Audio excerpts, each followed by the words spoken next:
The Tale of the Pie and the Patty Pan by Beatrix Potter. Once upon a time there was a pussy-cat called Ribby, who invited a little dog called Duchess to tea. "Come in good time, my dear Duchess," said Ribby's letter, "and we will have something so very nice. I am baking it in a pie dish with a pink rim. You never tasted anything so good, and you shall eat it all." "I will eat muffins, my dear Duchess," wrote Ribby. Duchess read the letter and wrote an answer. "I will come with much pleasure at 4:15, but it is very strange. I was just going to invite you to come here to supper, my dear Ribby, to eat something most delicious." "I will come very punctually, my dear Ribby," wrote Duchess, and then at the end she added, "I hope it isn't mouse." And then she thought that did not look quite polite, so she scratched out "isn't mouse" and changed it to "I hope it will be fine," and she gave her letter to the postman. But she thought a great deal about Ribby's pie, and she read Ribby's letter over and over again. "I am dreadfully afraid it will be mouse," said Duchess to herself. "I really couldn't eat mouse pie, and I shall have to eat it, because it is a party, and my pie was going to be veal and ham, a pink and white pie dish, and so is mine, just like Ribby's dishes. They were both bought at Tabitha Twitchit's." Duchess went into her larder and took the pie off a shelf and looked at it. "It is all ready to put into the oven. Such lovely pie crust, and I put in a little tin patty pan to hold up the crust, and I made a hole in the middle with a fork to let out the steam. Oh, I do wish I could eat my own pie instead of a pie made of mouse." Duchess considered and read Ribby's letter again. "A pink and white pie dish, and you shall eat it all." "You" means me. Then Ribby is not going to even taste the pie herself?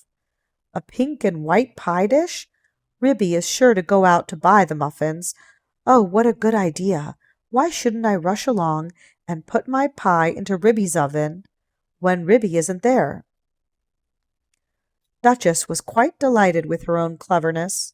Ribby, in the meantime, had received Duchess's answer, and as soon as she was sure that the little dog could come, she popped her pie into the oven.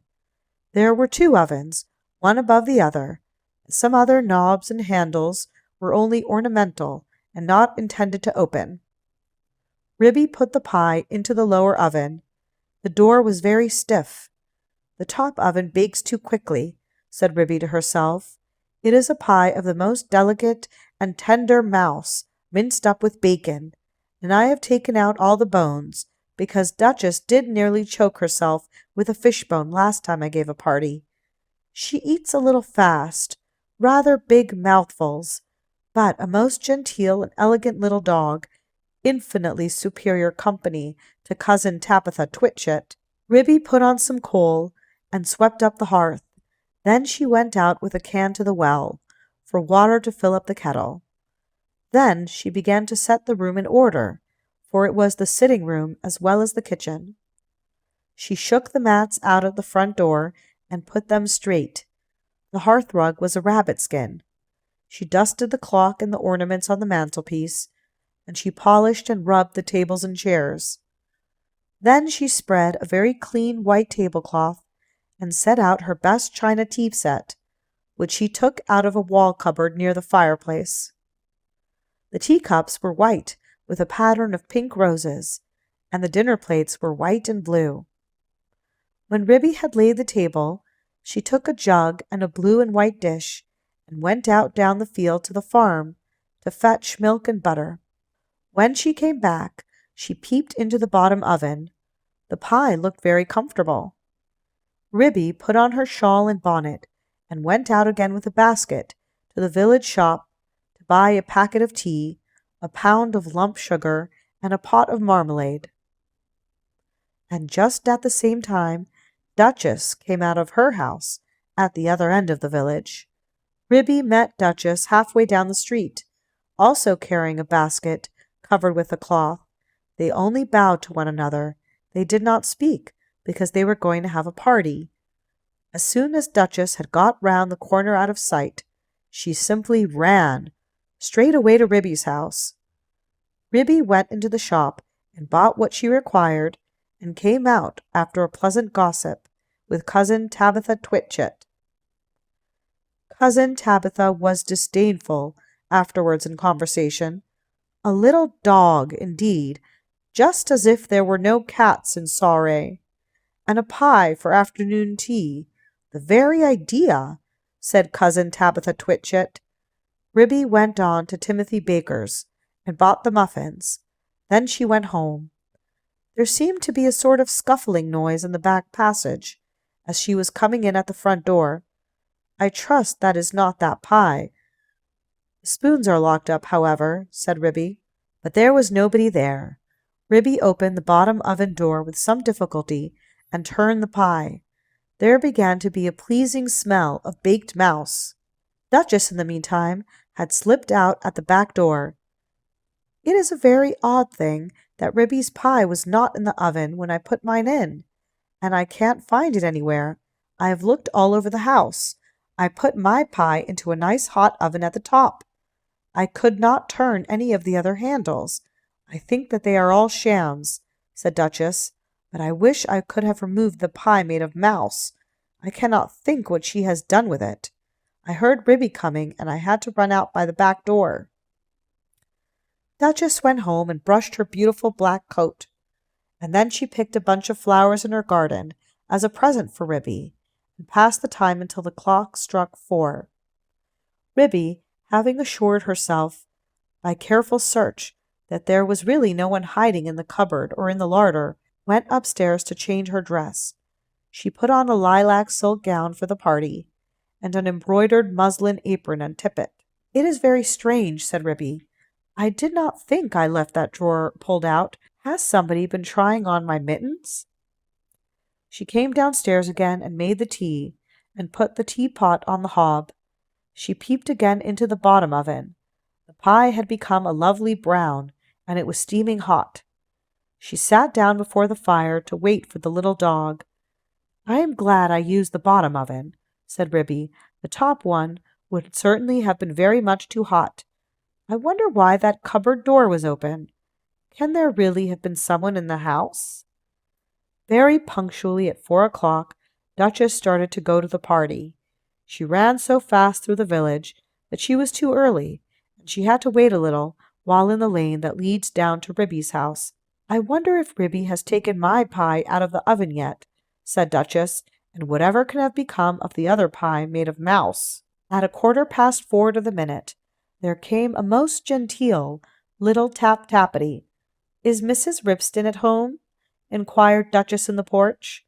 Come in, and how do you do, my dear Duchess? Cried Ribby. I hope I see you well. Quite well, I thank you. And how do you do, my dear Ribby? Said Duchess.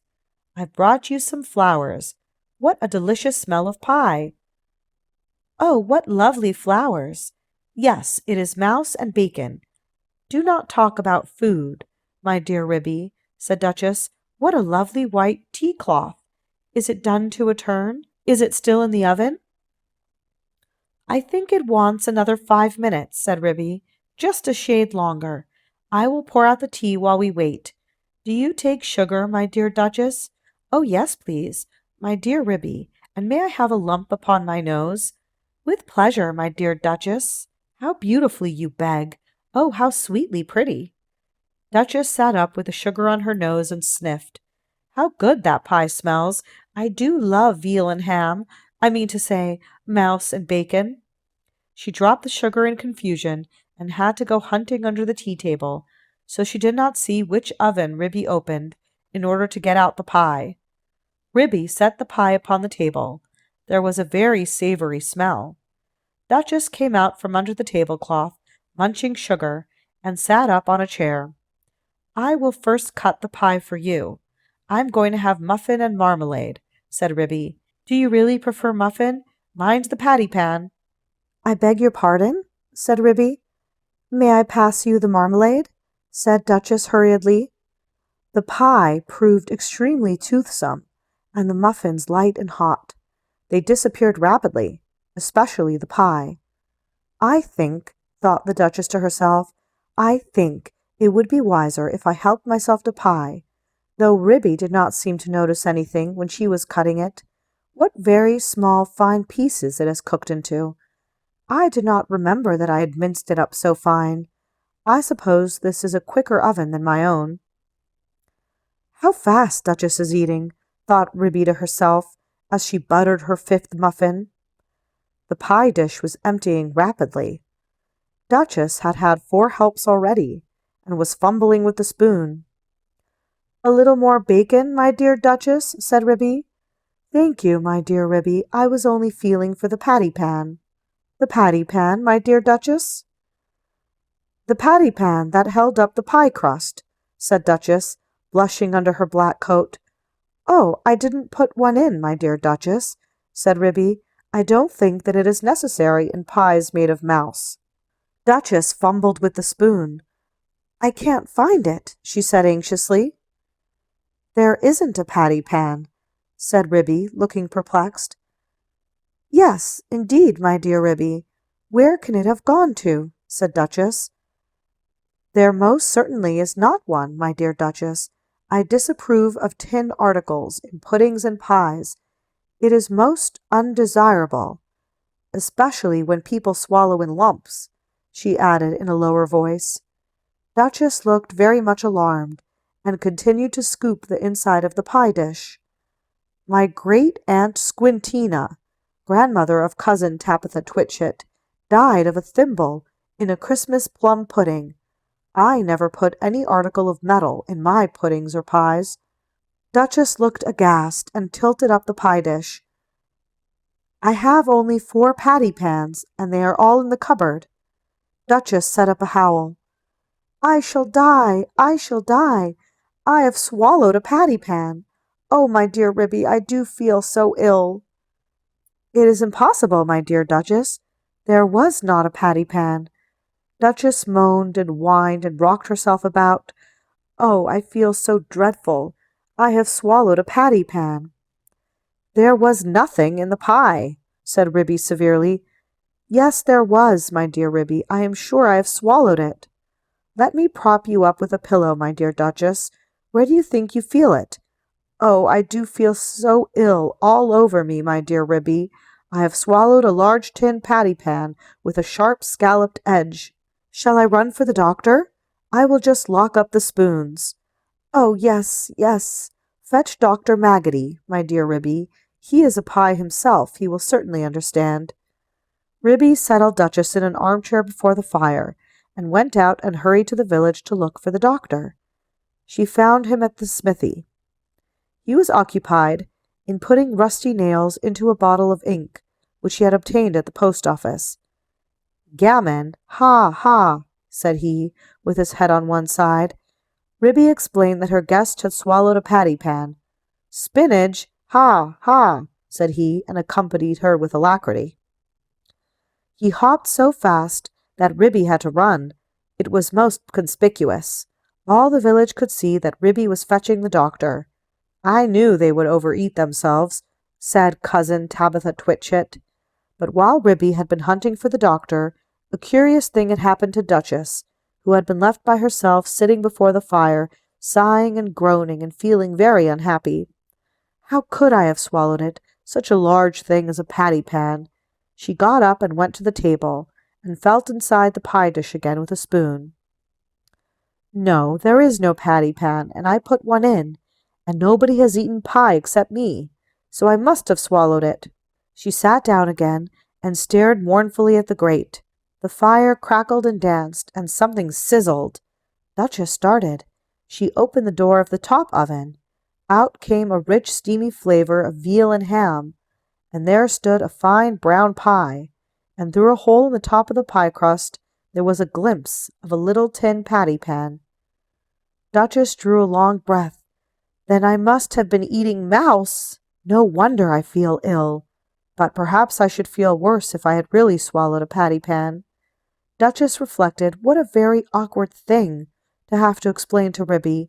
I think I will put my pie in the backyard and say nothing about it. When I go home, I will run round and take it away. She put it outside the back door and sat down again by the fire and shut her eyes.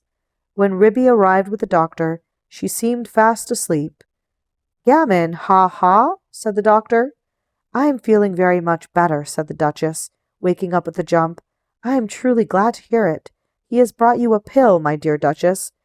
I think I should feel quite well if he only felt my pulse, said Duchess, backing away from the magpie, who sidled up with something in his beak. It is only a bread pill. You had much better take it. Drink a little milk, my dear Duchess. Gammon? Gammon? Said the doctor, while Duchess coughed and choked. Don't say that again, said Ribby, losing her temper. Here, take this bread and jam and get out into the yard. Gammon and spinach, ha, ha, ha, shouted Dr. Maggotty triumphantly outside the back door. I am feeling very much better, my dear Ribby, said Duchess. Do you not think I had better go home before it gets dark? Perhaps it might be wise, my dear Duchess. I will lend you a nice warm shawl, and you shall take my arm. I would not trouble you for worlds. I feel wonderfully better. One pill of Dr. Maggotty. Indeed, it is most admirable if it has cured you of a patty pan. I will call directly after breakfast to ask how you have slept. Ribby and Duchess said good-bye affectionately, and Duchess started home. Halfway up the lane she stopped and looked back. Ribby had gone in and shut her door. Duchess slipped through the fence and ran round to the back of Ribby's house and peeped into the yard. Upon the roof of the pigsty sat Dr. Maggotty and 3 jackdaws. The jackdaws were eating pie crust, and the magpie was drinking gravy out of a patty pan. Gammon, ha ha, he shouted, when he saw Duchess's little black nose peeping round the corner. Duchess ran home, feeling uncommonly silly. When Ribby came out for a pailful of water to wash up the tea things, she found a pink and white dish lying smashed in the middle of the yard. The patty pan was under the pump, where Dr. Maggotty had considerately left it. Ribby stared with amazement. Did you ever see the like? So there really was a patty pan. But my patty pans are all in the kitchen cupboard. Well, I never did. Next time I want to give a party, I will invite Cousin Tabitha Twitchit.